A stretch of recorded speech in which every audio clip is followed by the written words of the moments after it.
left London and gone up to York to live, I never thought I'd end up living back in Wales again. And I must say I'm absolutely delighted to have come back again. It really is. As you probably all know, I started off in Colwyn Bay Lodge, and in a sense it's, it's almost like coming home. It's lovely to be back here again. Thank you very much. Having said that, York is a very nice place to live in, and I wouldn't want to put it down. It's a very nice city, and Jane had a very nice time there. We had a very interesting Theosophical group running there. But my ties are here, definitely. There's no doubt about that. So I say thank you very much for asking me back again. So this afternoon I'm talking about the origins or the history of the Kabbalah, and this evening I want to talk about its relationship to Theosophy, because there are tremendous similarities between the two, and I think they do repay a certain amount of study, no doubt about that. I think one of the problems that we've had within the Theosophical Society, certainly during my years of experience, is that we've tended to concentrate rather on the Eastern side of spiritual development and spiritual progression, rather than looking at our own Western school. But if we go back to Madame Blavatsky, we see that actually she did mention the Kabbalah quite a number of times within the Secret Doctrine. She was very aware of it. These are some of the things I want to talk about more this evening. Well, if we talk about the history of the Kabbalah, it's very difficult to know where it started from, where it originated. Madame Blavatsky states quite clearly in the Secret Doctrine that it was Chaldean. But we have no proof of that except her word, and far be it from me to want to dispute her. I don't think I would be up to having a dispute with Madame Blavatsky somehow. But I want to treat it from the point of view of Jewish mysticism, because this is how we tend to know it, rather than its Chaldean roots. Again, if we look at it from the Jewish mysticism point of view, the origins are still lost in history. There's no clear indication as to where it started from or how it originated. First of all, some people declared that the Kabbalah was brought down from heaven by the angels to teach the first man spiritual enlightenment after the fall, which is a nice way of looking at it, but I don't think we can really accept that as the truth as such. Others suppose that Moses, the lawgiver of the Hebrews, received it directly from God during his 40 days on Mount Sinai.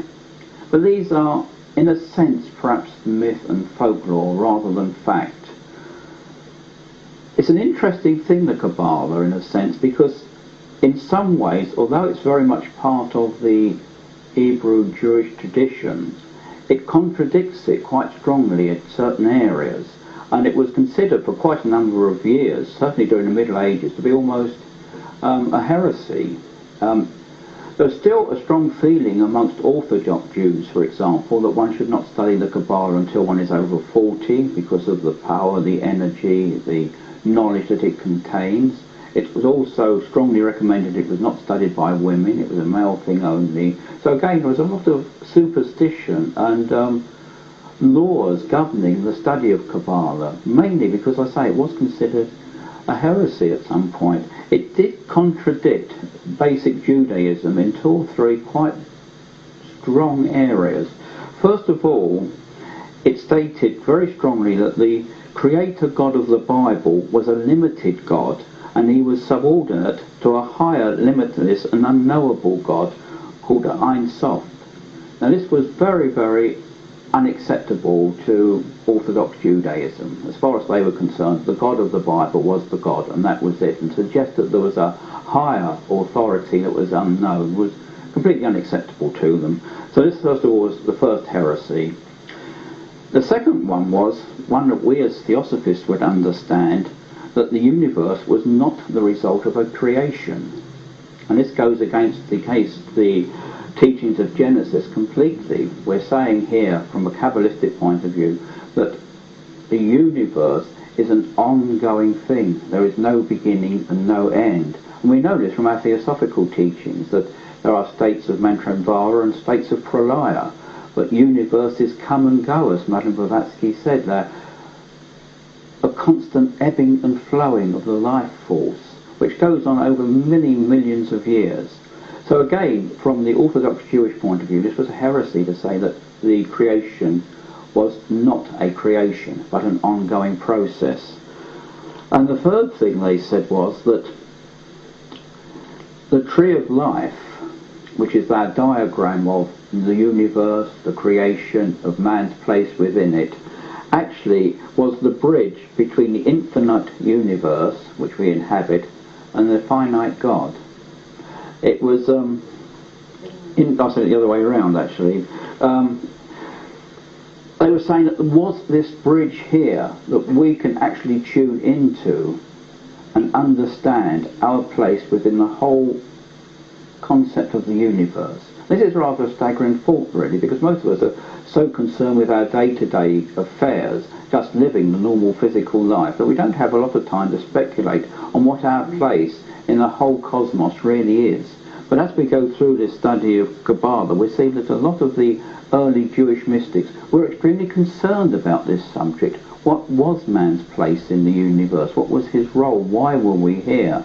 And the questions that they asked, back certainly in the 12th and 13th century, are as relevant today as they were when they asked them. We still haven't found an answer to them yet, which is interesting. But let's have a look now at some of the traditional literature of the Kabbalah, because it is based, as I said, very strongly on the Jewish mystical tradition. And there are 6 books that form the basis of it.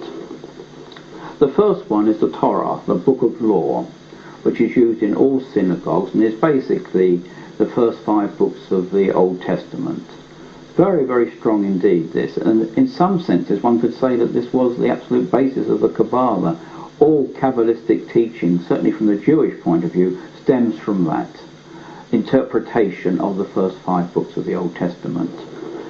It was the law, if you like, not just the physical law, but the spiritual law as well. And it has to be interpreted, and Jewish mystics have spent thousands of years doing interpretations of it. I think we do the same thing in the Theosophical Society. We tend to write commentaries upon commentaries upon commentaries, and the same thing happened there. Somebody would write a commentary, somebody would disagree with that and write a commentary on that, somebody would disagree with that and write a commentary on that. So you've got this tremendous growth of literature which actually added and expanded the original idea. There was nothing wrong with it at all, it actually expanded it. So that was the first book. The second one was called the Talmud, which was this interpretation of biblical law. These were the writings that took place. The third one was called the Mishar, which was the teaching by oral repetition. They were very strong on oral tradition, certainly in the early rabbinic period. A lot of the Kabbalistic teachings were not written down. They were passed on orally from one person to another. Again, at reaching the age of 40, they were given this knowledge, and they would then pass it on to somebody else again. So it was an oral tradition, and Kabbalah actually means, I think, by ear. It's not a written, well, it's written these days, but it wasn't written originally. Then we have another set of commentaries on biblical verse and law called the Mishra. Then we have 2 books which really do form the basis of the Kabbalah we know today. One was called the it's very difficult to pronounce these Jewish words, it really is, Elkan, which was the religious, ethical, civil and criminal law. This dealt with our everyday physical world, right, and it doesn't really concern us here. And the last one was called the Agahar, which was love or legend. And this one really did deal with the myths, legends and folklore of the Jewish race. And out of that did grow a lot of the understanding of the Kabbalah that we have today. It was one of the main works that was interpreted and commented upon. Now, the first one, the Torah, or the Book of Laws, as I said, was the 5 books of Moses, Genesis, Exodus, Leviticus, Numbers and Deuteronomy. A lot was written about these. The early Jewish Kabbalists, particularly those that lived in Spain, had a relatively comfortable life. There was a tremendous amount of religious tolerance during the 11th, 12th and 13th century. We had Jews, we had Christians, we had Muslims, and a tremendous amount of religious freedom was taking place at that time. So they were able to live in a fairly comfortable, secure environment, which allowed them to speculate upon, as I said earlier, man's place in the universe. So first of all, they started to look at the Torah, or the Book of Law. And a Jewish Kabbalist who was born in 1194, called Moses ben Naaman, said that the Torah was composed of the names of God. And this was an interesting theory there. They were very obsessed with finding out God's name. It's that thing that if you name something, you have control over it. It crops up in quite a number of our legends, and that, doesn't it? Like Rumpelstiltskin, for example. If you know somebody's name, you have a control over them. So they felt that if they knew God's name, they would be in a very powerful position. So they spent many, many years speculating on what was the name of God. And he came up with this idea that the whole of the Torah was God's name. Now, how you would say that in one word, I don't know, but this was a general idea. Then another Kabbalist of the same period said, no, that's wrong. The entire Torah is one single and mystical name of God. Not lots of different names, but just one single name. But it was later believed by other Kabbalists that the Torah contained 600,000 different meanings and aspects of the name of God. So you can see they spent a lot of time in what I would say speculation. How do you actually work up 600,000 different names for God? You know, it's an incredible feat, really, isn't it? But they did work away at this because they felt that if they could break this, which they thought was a code, if they could break this code, they would know the name of God, and there they would be, I suppose, on an equal with him. They would have that instant enlightenment that God had himself. So that was one form of speculation that was taking on. Then the next one was the Talmud, which is a comprehensive term for two books, which are usually referred to as one. One was written in Palestine from 300 to 400 AD, and one in Babylon from 400 to 500. These were neither completed. They were written but never completed. The Babylonian text has 2,500,000 words in it. The Palestinian has 700,000 words in it. They were these commentaries on the earlier writings again. You know, everybody wanted to get in on the act, if you like. If somebody wrote something, half a dozen other people then had to write commentaries about it. And so you can see that there was a tremendous amount of cross-fertilisation going on during this period. The ideas were flowing backwards and forwards between Spain, Italy, Germany, Palestine. We tend to forget that. We tend to think that it's only today that we have this tremendous wide world network of ideas. In fact, it was taking place then. It may have been a lot slower. They didn't have the internet, for example, but at least the ideas were going backwards and forwards, and the commentaries, even though they were handwritten, would be passed round from one Jewish settlement to another, and somebody would have their comments on it, and it would be passed on to another settlement where the learned rabbis there would pass their comments on it, and so it built up. So you get sort of 2,500,000 words written on interpretations of the first four books of the Old Testament. Then the next book that came into use was called the Mishkan, which is the oral repetition, teaching by the word of mouth. And this was really oral law. It had 6 main divisions. The first one was called Seeds, which dealt with agricultural law. The second one was called Festivals, which dealt with holy days, the Passover and the Sabbath. The third one was called Women, which dealt with marriage, divorce, that type of thing. The fourth one was called Damages, which was criminal and civil law. The next one was called Holy Things, which was the temple services. And the last one was called Purifications, which was ritual purifications and what they considered to be impure or impure. This again was purely oral, very little survived in the written form. But when we move on to the last 2 books, the Haganah and the Halganah, these do make up theological speculation, folklore, legend, moral and ethical considerations about man's relationship to the cosmos. And this is where we really are getting into the Kabbalah that we know today. It was from this tradition that the Kabbalah actually sprang, and the speculation really took off in a very, very great way there. There were 2 schools of thought growing up at this period. The Jews had been dispersed. They'd moved out of Palestine and were spreading out throughout Europe. As I've already said, one group settled in Spain and southern France, where they had a fairly comfortable, fairly secure, for a time, lifestyle. In fact, they were very affluent. So they had the luxury of being able to speculate. But another group of Jews moved to Germany, and their conditions were very, very different. They immediately came across persecution, religious intolerance, and ethnic cleansing, even back here in the 10th and 11th century. So their life was a struggle, completely different to the Jews that were living in Spain at that period. So their views on life generally tended to be very, very different. They hadn't the luxury of speculation. They had to deal with the everyday realities of living in a persecuted society.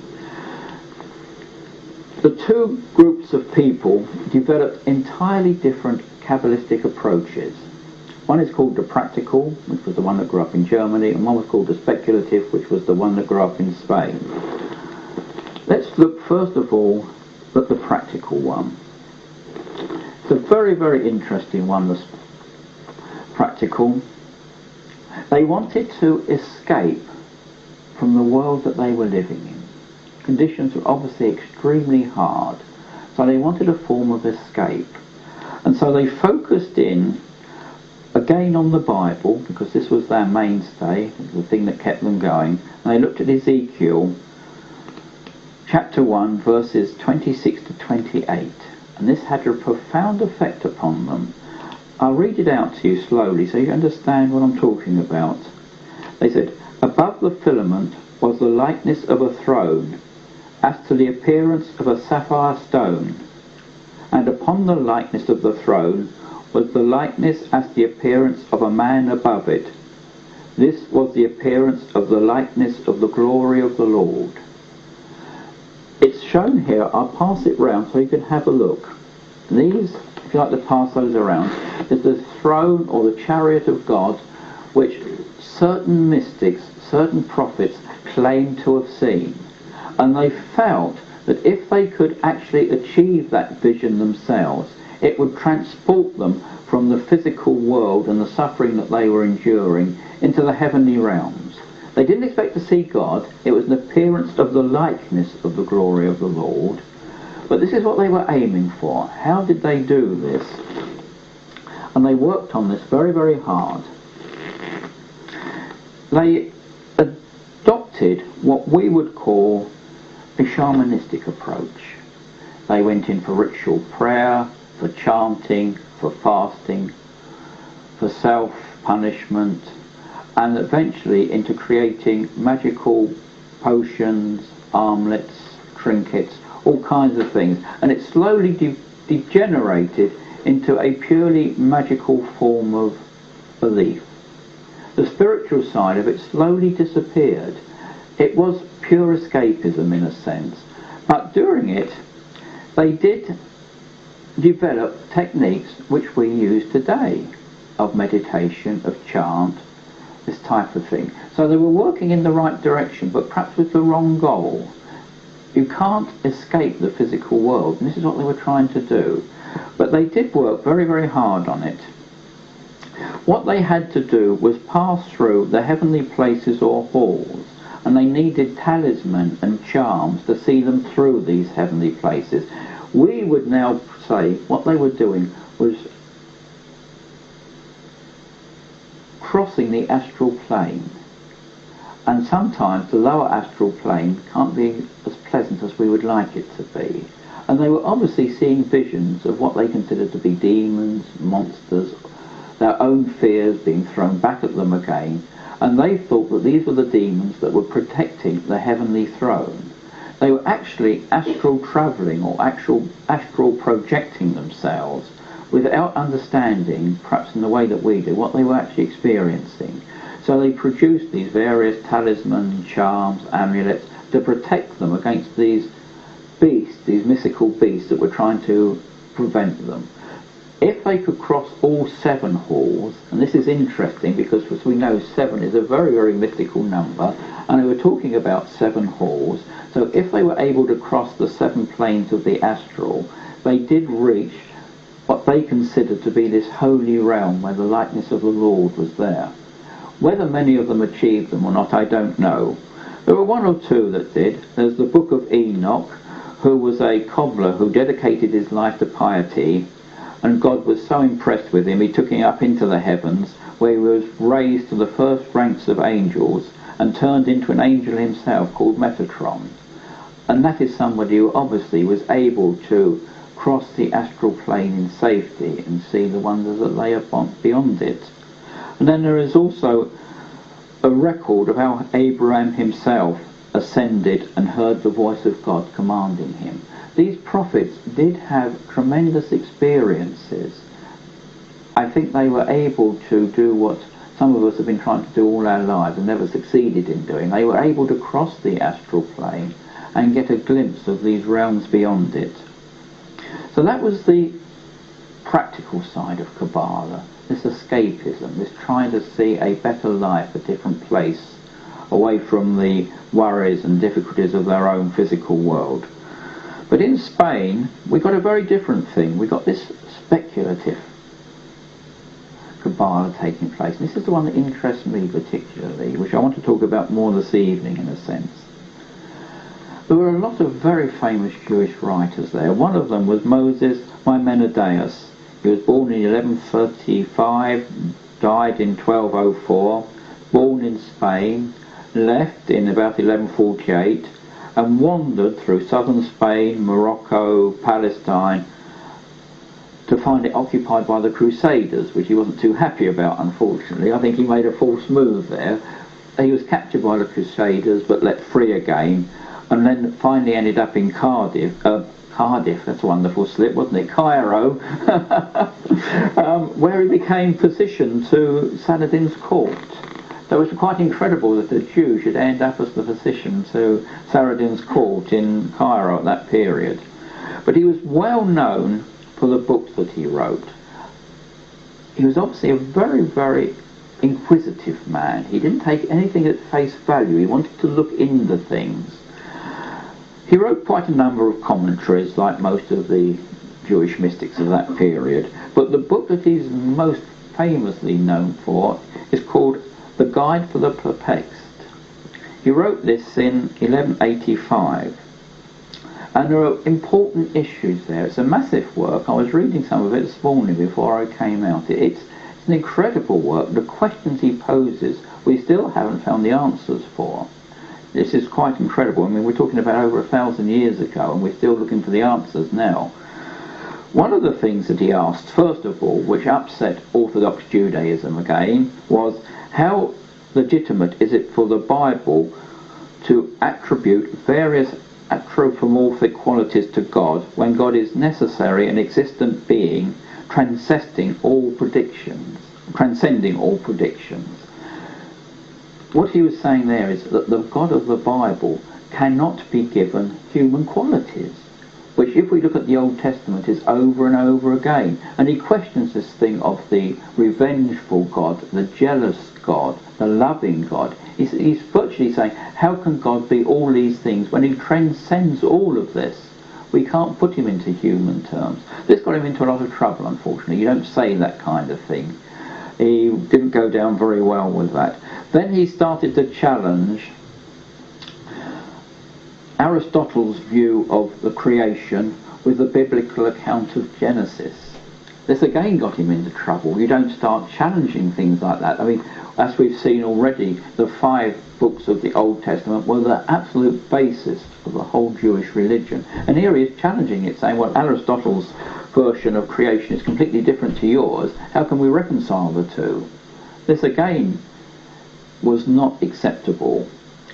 Then he goes on and asks the major question, which a lot of people in Orthodox religion today are still asking. If God is absolutely all-powerful and good, how can evil and human freedom be possible? And that is really a deep question, isn't it? We really have to think about this one. We haven't found an answer to this at all.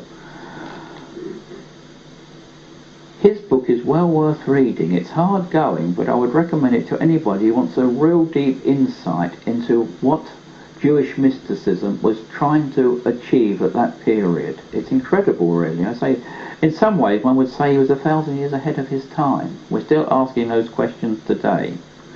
So that's what we've got there. He was challenging the Orthodox. And And in some ways it brings us back to Theosophy, because this is what we've been doing all along, challenging orthodox views. So these are the two systems here. We've got this speculative one, which is challenging orthodox views, which is saying, how can this happen? It doesn't correspond with what somebody else has written. How can we give these attributes to God if God is all-powerful? We've got this going on in one area, and in Germany we've got this other thing going on where they are more concerned with our everyday life, and they worry themselves there. Their view of the world could be summed up very easily. They believe that God was too exalted for the mind of man even to begin to comprehend. So they didn't bother to speculate on it. They said, it's beyond us, no point. Let's get on with our day-to-day lives. Secondly, they believed that the figure seated on the chariot throne, the cherubim, was the cherubim, a representation of God, but not God himself. But the other thing that they came up from, which was very interesting, and perhaps this was the major contribution of the German school of thought, was the four worlds or domains. The domain of God's glory, the domain of angels, the domain of the animal soul, and the domain of the intellectual soul. Now this has been developed over the years, and we will see that this idea of four worlds crops up over and over again in Kabbalistic teaching.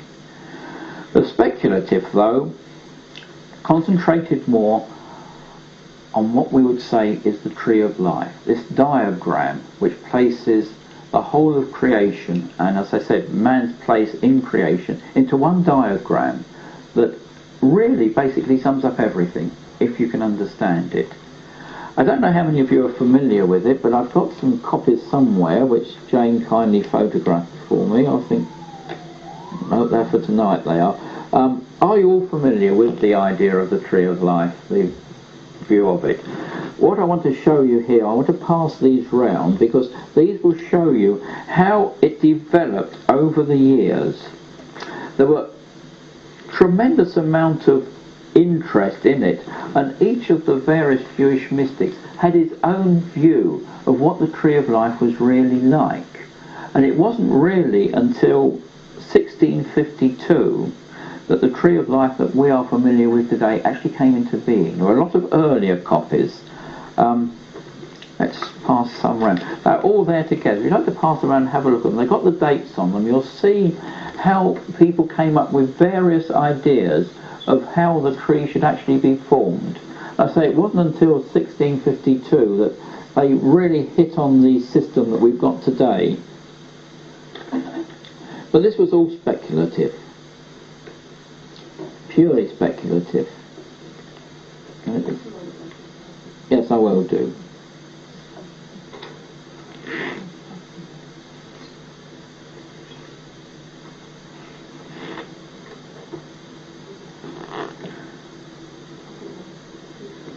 There's two or three different ones there showing how various people viewed it.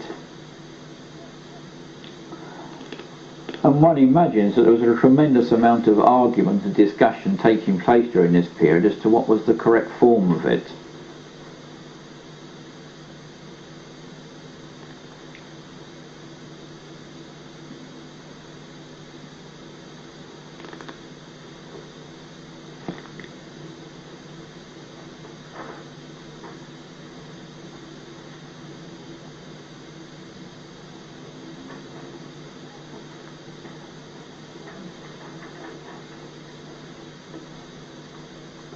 Most of this discussion, debate on the Tree of Life actually took place up until about 1280 or 1290.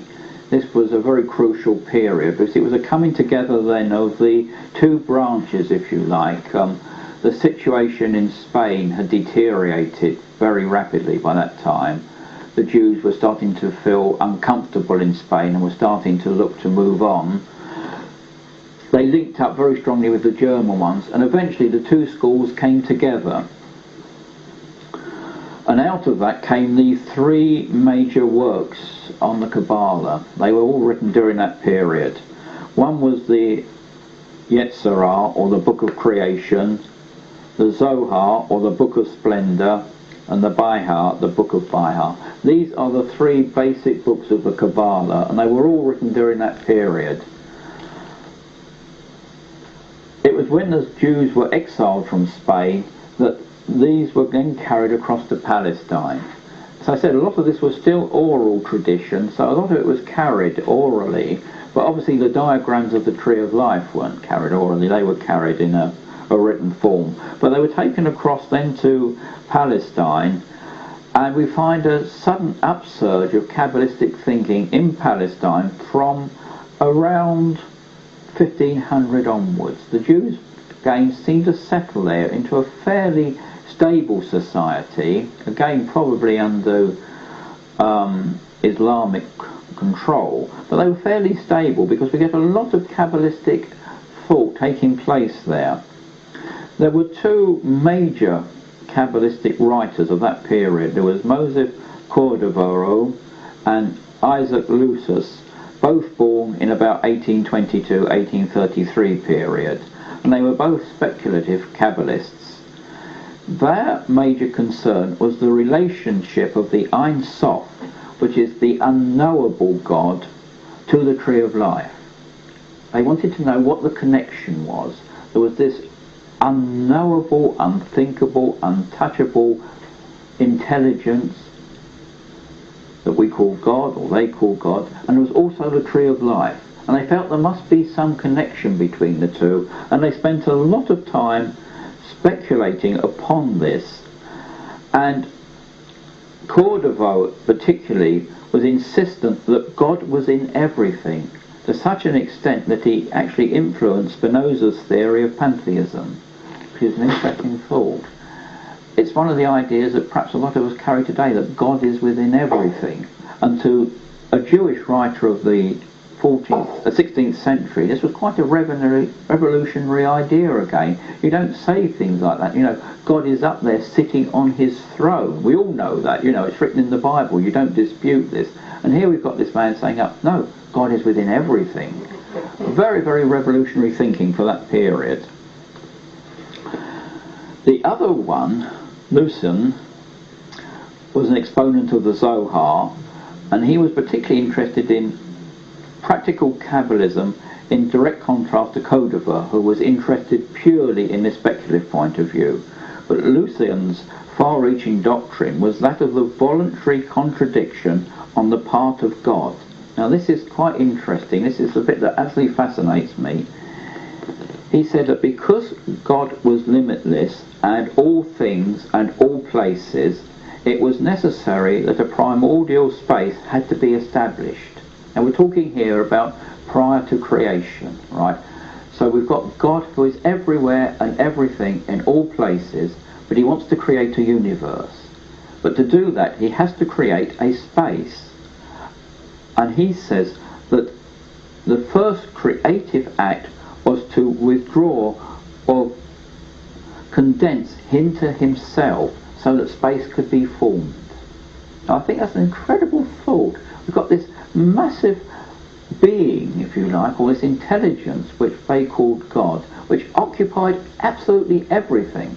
There was no time, no space, nothing, just God, nothing more. But he wanted to create a universe.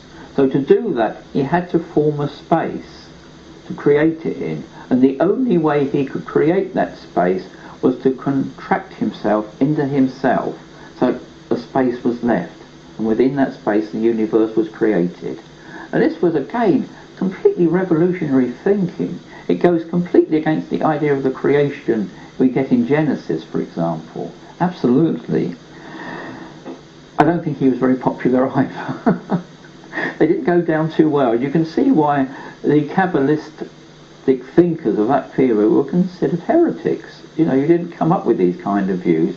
It wasn't until the coming of Madame Blavatsky, really, that these kind of views were becoming to be accepted by people, and people were saying, well, yes, there may be some truth in this. Perhaps this is the way it did happen.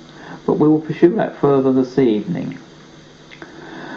Now, as the 17th and 18th century came upon us, the Jews of Western Europe started to put aside their mysticism. It was a period of practicality for them. This period of speculation was over. We got no major Jewish writings during that period at all. We withdrew into their own communities. They became rather inward looking. They rather cut themselves off from the rest of the world and just got on with the practical everyday life. There wasn't very much interest at all. Perhaps there was a few of the Christian mystics in the early 17th century that became attracted to these teachings. People like Joseph Bowen, for example. But not a lot. There were a few. And we started to get more Christian mystics interested in the Kabbalah than there were Jewish mystics. It's almost as if a changeover took place at that period. It's as if the Jewish mystics did all the groundwork, asked all these very pertinent questions, found that there was no answers to them, so sort of withdrew into themselves. But then the Christian mystics picked it up and said, hey, there may be something in this may be worth looking at. So then we get a development of a whole series of Christian mystics looking upon Kabbalistic teachings, but putting Christian overtones onto it. And it ends up really with one of the most famous ones, which would be Arthur Waite, who was a Christian mystic, a Kabbalist, a Theosophist, a member of the Golden Dawn, who was able to bring all of these elements together. He had a very, very wide vision indeed. He was able to pick on three, what appeared to be very, very different disciplines, and draw them together and say, no, this is all one. And this, I think, is the strength of Theosophy, that we can draw upon these various traditions, whether it be Jewish mysticism, the teachings of the Vedas and the Upanishads, the writings of Madame Blavatsky, or the works of Christian mystics, and draw them together and say this is all part of one teaching. They're not different, they're all the same. And I think that Arthur Waite was the first person to bring this together and say, look, we're not talking about different views, we're not opposing each other, we're all actually going in the same way. It's rather what Krishnamurti said, truth is a pathless land. It can't be approached by any one particular sect, creed or religion. And this is it. We're all going in the same direction, but we need to look at everybody else's direction to see how similar it is to ours. And when we understand that, a lot of the disagreements that take place in the world today, particularly religious ones, would disappear, because we would say, yes, we're all drawing on the same source. We may be interpreting it slightly different, but we're all drawing on the same basic truth. And this is what was happening in Spain in the 11th and 12th century. We had Muslims, we had Jews, we had Christians who could live in complete harmony because they were trying to find the truth. And if we remember that truth is higher than religion, we can never go wrong. Thank you all very much.